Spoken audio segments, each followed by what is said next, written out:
4 देखिएगा, आयत की लंबाई उसकी चौड़ाई से x प्लस वाई इकाई अधिक है।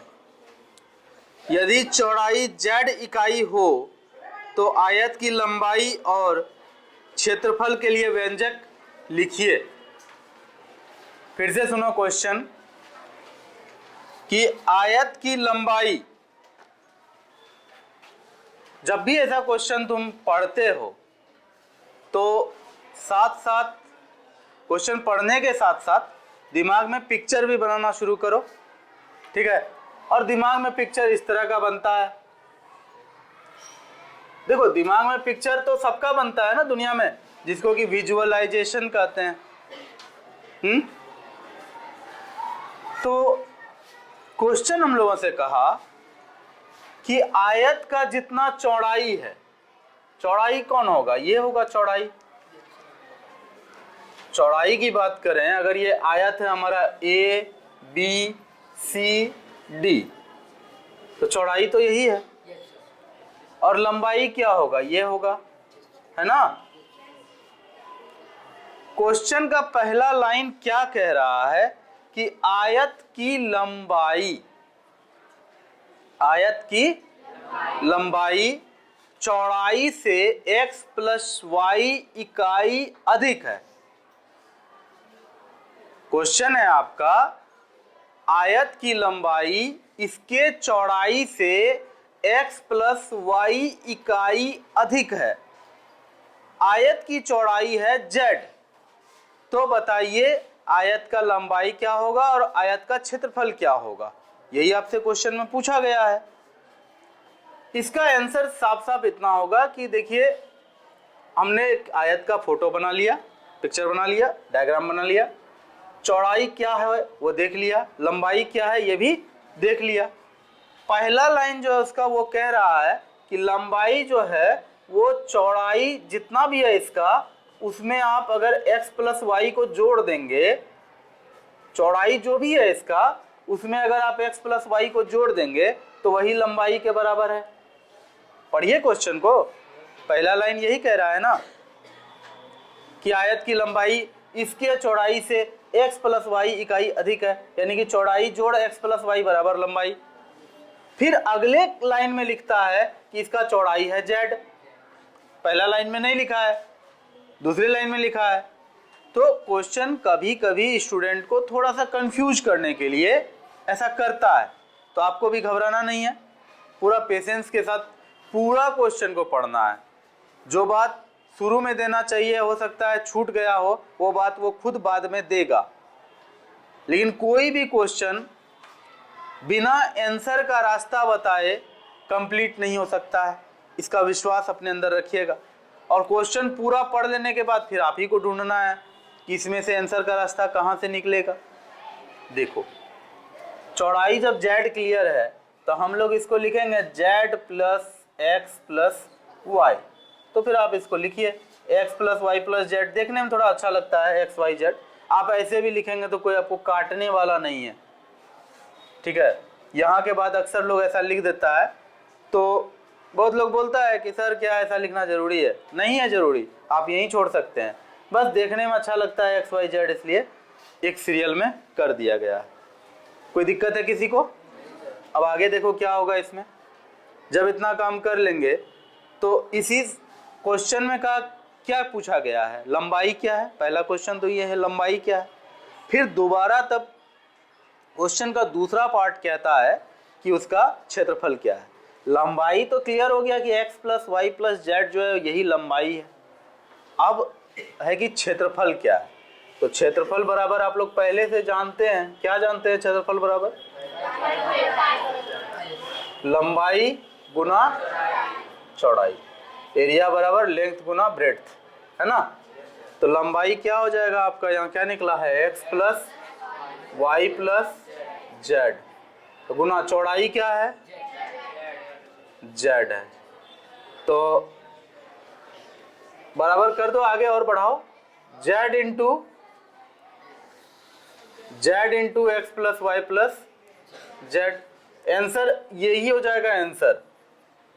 आपको मन है थोड़ा और आगे जाने का तो लिख दो इसको zx plus zy plus Z square, ये भी आंसर होगा।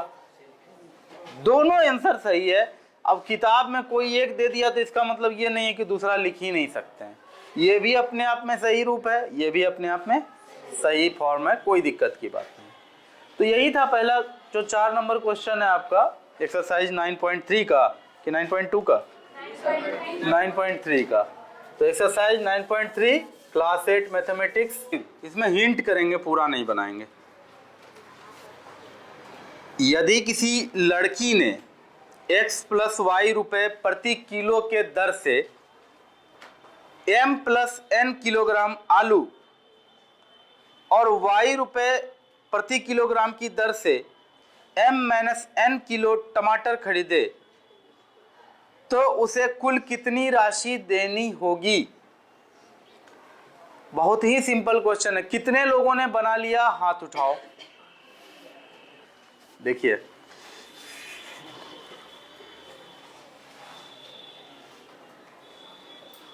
बहुत ही सिंपल है इसको बनाना। इसके लिए सबसे पहले आपको लिखना पड़ेगा आलू, ठीक है, क्योंकि क्वेश्चन में ये कह रहा है कि आलू जो है, आलू का रेट है, आलू का दर है x प्लस वाई रुपए प्रति किलोग्राम। यही है ना, प्रति को हम लोग ऐसे बट्टा लिख करके भी प्रति लिखते हैं, कोई दिक्कत है? तो आलू का दर है x प्लस वाई रुपए प्रति किलोग्राम, और साथ में नीचे टमाटर भी है ना, टमाटर का दर है, क्वेश्चन में ही दिया हुआ है, टमाटर का दर है y रुपए। अब समझ में आ रहा है कितना आदमी बनाए हो,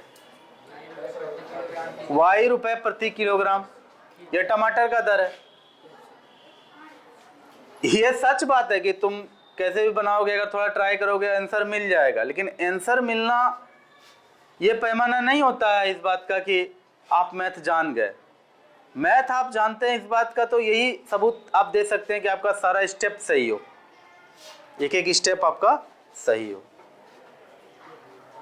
तो आलू का दर है x प्लस वाई रुपया प्रति किलोग्राम और टमाटर का दर है y रुपया प्रति किलोग्राम। Any problem? कहीं कोई दिक्कत नहीं है, आगे बढ़ते हैं। तो ऐसी हालत में आलू कितना खरीदा गया है, आलू का वजन कितना है,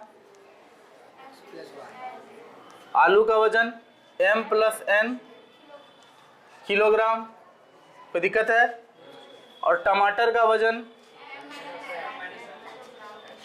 m माइनस n किलोग्राम। इतना ही काम करना होता है एक क्वेश्चन से। जब एक क्वेश्चन को आप पढ़ते हैं, उस क्वेश्चन से आप बातचीत कर रहे होते हैं, वो क्वेश्चन आपको इतना बात तो बता ही दिया है, नहीं बताया? इतना बात बता ही दिया। तो इसी को देखो, अगर और हम सिंपल करना चाहें तो इतना बात क्वेश्चन ने आपको बता दिया है, ये बात लिखने की जरूरत नहीं थी, ये बात अपने आप में पहले सोचना पड़ेगा। क्वेश्चन ने आपको डाटा इस तरह से दिया है कि आलू का दर कितना है, टमाटर का दर कितना है, आलू कितना खरीदा, टमाटर कितना खरीदा। अब जब इतना बात क्लियर है तो एकदम आपके पास कोई कंफ्यूजन होना ही नहीं चाहिए। मान लो आलू 50 रुपया किलो है, अगर कोई 2 किलो आलू लेता है, कितना रुपया लगेगा उसका? एकदम सिंपल है, दोनों गुना हो जाएगा। टमाटर 20 रुपया किलो है और उसमें अगर कोई उसको 5 किलो टमाटर खरीदना चाहता है, कितना रुपया लगेगा? तो कितना सिंपल तो है, कोई खास बात है ये? कोई खास बात नहीं है। इसमें आपको बनाना कैसे है वो भी देख लो। सबसे पहले लिखा आलू का दर, ठीक है ना। अभी तक जो लिखा था वो क्वेश्चन ने हमें डाटा दिया था, हम उसको डाटा के साथ बनाएंगे कैसे वो देख लो। आलू का दर है x प्लस वाई किलोग्राम, आलू का वजन कितना लिया था वो m प्लस n किलोग्राम, यही ना है। तो कुल मूल्य, आलू का कुल मूल्य क्या हो जाएगा तब? x प्लस वाई में m प्लस n से भागा दे देंगे, गुना करेंगे। चलो ठीक है, तुम लोग कह रहे हो तो मान लेते हैं, m प्लस n से गुना कर देंगे, कोई दिक्कत? क्योंकि अभी तुरंत मैंने कहा था कि आलू 50 रुपया किलो है, 2 किलो आलू लेंगे तो आप लोग क्या बोले थे? 100 रुपया लगेगा। क्यों? क्योंकि 2 किलो लेंगे तो 2 गुना 50 हमने कर दिया और 100 हमें मिल गया। इस तरह से हम लोग कोई भी वस्तु का दाम दर करते हैं, जो दर होता है उसमें उतना यूनिट से गुना करते हैं जितना यूनिट हमें खरीदना है। अगर 50 रुपया किलो है आलू और हमें आधा किलो खरीदना है, यानी कि आधा यूनिट खरीदना है, तो हम आधा से गुना करते हैं 50 को। नहीं, आधा किलो लेना है तो हम आधा से गुना करते हैं 50 को, और तब यहाँ पर 25 रुपया मिलता है। आपको मिलता है कि नहीं? बिल्कुल मिलता है। तो यही बातें हैं। तो कुल मूल्य यहाँ पर हो जाएगा आलू का x प्लस वाई गुना m प्लस n। आगे कुछ मत करो, छोड़ दो, अभी आगे बढ़ो। टमाटर का दर देख लो कितना है। टमाटर का दर बराबर क्या हो जाएगा? y रुपए प्रति केजी। यही है ना क्वेश्चन में? अच्छा, टमाटर कितना खरीद रही है वो? m माइनस n, है ना? m माइनस n केजी, है ना? तो कुल मूल्य टमाटर का क्या होगा? वही गुना हो जाएगा, तो y गुना m माइनस n। अब जब इतना कुछ मिल गया है तो टोटल रुपया उसका कितना खर्च हो गया दोनों चीज खरीदने में? यहां तो आलू का कुल मूल्य होगा, ये जो कुल मूल्य निकला था आलू का निकला था, ये जो निकला था ये किसका निकला था? टमाटर का। अगर हम बोले कि पूरे सब्जी का कुल मूल्य क्या हो जाएगा तब? पहले कितना निकला? आलू में कितना रुपया लगा है उसका? x plus y into M plus N. और टमाटर में कितना रुपया लगा? y into M minus N. इसी के आगे अब गुना करना है, जो कि बहुत सिंपल काम है, पहले से आप लोग कर चुके हैं, है ना? क्वेश्चन नंबर 1, 2, 3 में तो यही सब काम हुआ है, इसलिए ये काम अब आपके भरोसे छोड़ते हैं, क्योंकि बहुत सारा काम इसके ऊपर हम कर चुके हैं। ठीक है, तो कीजिएगा, रखें इसको यहीं तक, हो जाएगा अपने से जितना से। पिता की उम्र उसके पुत्र की उम्र के m प्लस n गुना है। यदि पिता की उम्र x square minus y square वर्ष हो, सॉरी, यदि पुत्र की उम्र x square minus y square वर्ष हो तो पिता की उम्र के लिए व्यंजक लिखिए। तो देखो, पहला क्वेश्चन में क्वेश्चन दे रहा है, दूसरा क्वेश्चन में क्वेश्चन का आंसर बता रहा है, दूसरा सेंटेंस में क्वेश्चन का आंसर बता रहा है। क्वेश्चन के पहले सेंटेंस में क्वेश्चन है, दूसरे सेंटेंस में उसका आंसर है। क्वेश्चन पहले ही कह दिया कि पिता का उम्र जो है वो पिता के पुत्र के उम्र से, पिता का उम्र जो है वो पुत्र के उम्र से m प्लस n गुना है, यानी कि पुत्र का उम्र में m प्लस n गुना हो जाए। पुत्र का उम्र जो भी हो उसमें अगर m प्लस n गुना हो जाए तो यही है पिता का उम्र। क्वेश्चन का पहला सेंटेंस यही ना कहा है, ध्यान से सुनो। हर क्वेश्चन का एक सेंटेंस जो होता है, हम शुरू से ही तुमको पढ़ा रहे हैं, मैं कह रहा हूं कि एक ही बात को दो तरीके से लिखा जा सकता है। जैसे कि लिखेंगे ऐसे कि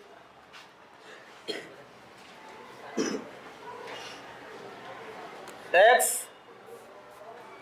राम का धन और श्याम का धन मिलाकर 100 रुपया है। ये एक सेंटेंस है ना? हाँ, एक सेंटेंस है। एक मैथमेटिक्स पढ़ने वाला स्टूडेंट का ये ड्यूटी है कि इसको पढ़ते साथ ही इसको मैथ के रूप में वो लिख के दिखाए, ठीक है ना? वो ऐसे कर सकता है तब कि राम का धन, राम का धन, और क्वेश्चन में कह रहा है कि शाम का धन राम का धन मिला करके 100 रुपया है, तो मिलाने का मतलब यहां क्या होगा? जोड़। शाम का धन, राम का धन जोड़ श्याम का धन बराबर 100। राम का धन जोड़ श्याम का धन बराबर 100। और इसी को अगर x मान लिया जाए और इसको y मान लिया जाए शाम के धन को, तो ये 100 होगा। ये जितनी बात मैंने अभी की है, ये बस एक एग्जांपल दिया मैंने कि कहीं भी किसी भी क्वेश्चन में एक सेंटेंस दिया हुआ रहता है, तो आपका काम है उस सेंटेंस को किस में बदलना? गणितीय रूप में बदलना।